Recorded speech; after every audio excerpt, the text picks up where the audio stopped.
What are you doing to drive candidate experience?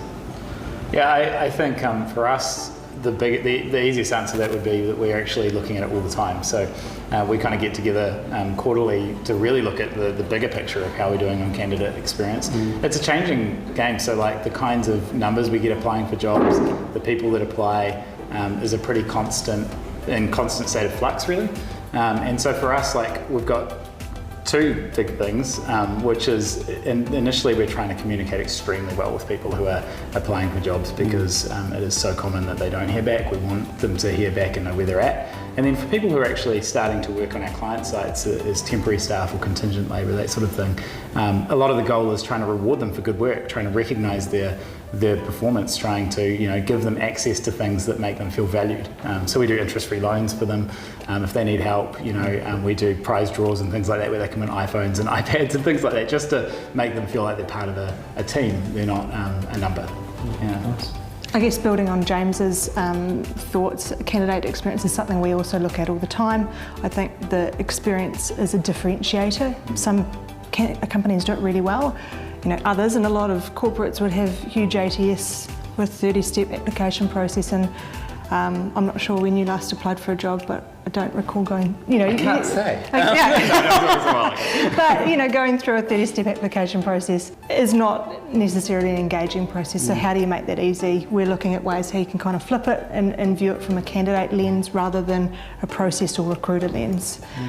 But certainly something that we're kind of challenging our thinking with all the time.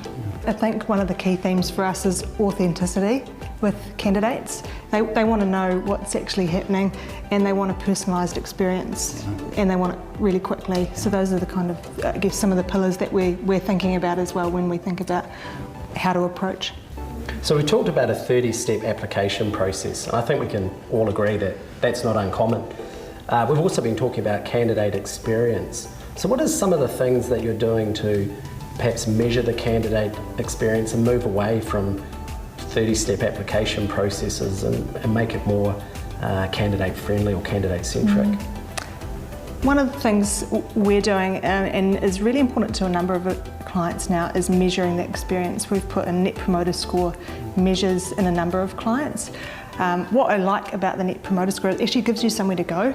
So you can actually make, differentiated steps to improve that experience. The question format means that you get a lot of feedback on the experience in its entirety, so you can actually make positive changes to that and see the results month on month. So that's one thing that we've been doing. Another is absolutely looking at, what is that tech stack looking like? As you mentioned, most corporates might come, they use an ATS and that's their one piece of tech that they've got. So what can you overlay or replace to make that, to still get the outcomes you need, but make the experience a lot better for the candidate? Great. We're also finding that we use monthly engagement surveys for the people that are working for us, and so because we do a lot of industrial contingent labour, those people have come through our process and they've ended up in a job, and so rather than, we used to survey them once every 6 months, which meant we didn't even capture everybody who worked for us. So now we capture everybody by doing it monthly and splitting the questions to make it nice and easy and simple. And we're actually getting a higher level of engagement with that survey, but also we're able to see what they found in the recruitment process, how they felt about the way that they were treated, the communication, very quickly after they start with us too.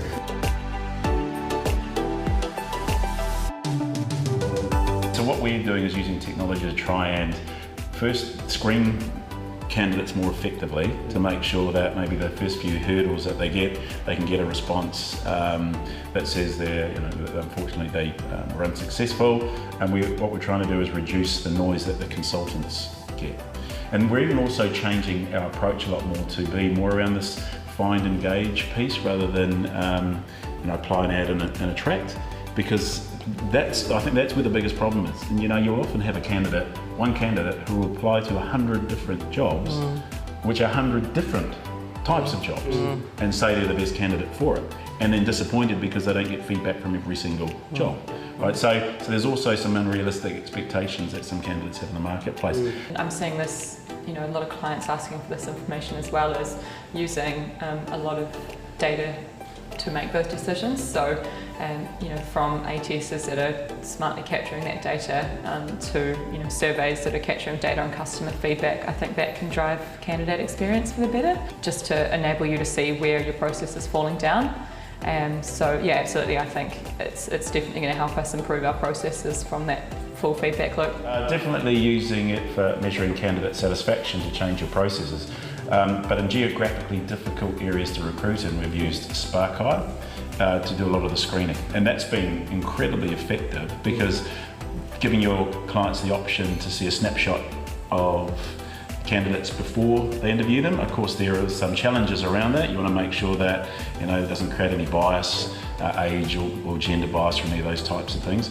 But it's been very useful for us to provide a great service to a tool like that, and also online, if it's personality tests or technical tests, something that you're doing online, it means that you can do it at any stage of the day or from any location. So it just enables candidates to have flexibility throughout that hiring process as well.